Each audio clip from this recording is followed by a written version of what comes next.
can be a former governor, you can be a former this, you can be a former that, but just because you were a former something doesn't exclude you from the law today. Yeah, that's fair. But he says he didn't do anything to actually hurt it other than pick it up because it was already peeling. Well, he can say what he wants to say. I wasn't there. I was not an eyewitness. I mean, the courts will decide.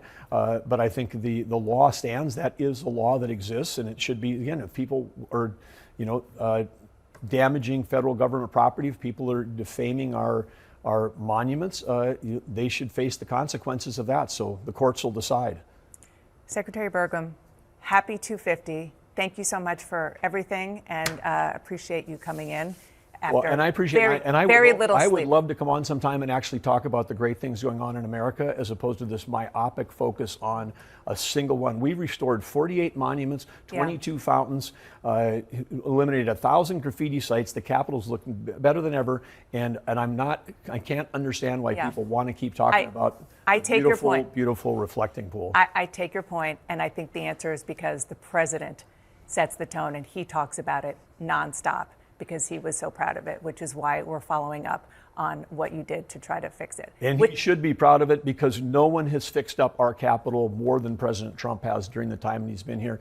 He's shown the pride that he has in America. He's shown that as a country we can stand and think about our future. This is the kickoff of our 250th year. President Trump, in those 3 speeches that I saw him give the last few days, he was incredible respect for the past, gratitude for the president and all the people that have great, including our military, our law enforcement, and then he gave us in all 3 speeches in the last 4 days inspiration for the future. That's something that we should focus on because the vast majority of Americans, care deeply about this country. They care about their communities. They care about their families.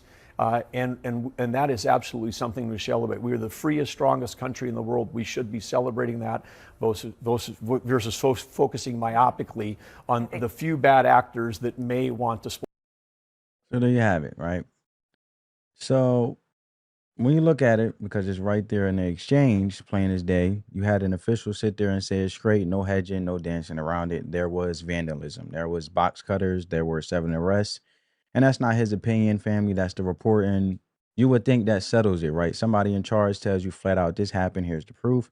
But the reporter kept going, kept pushing, kept asking, are you sure? Are you sure this will happen? Even after being told the photo exists or photos, even after being told the arrest already happened.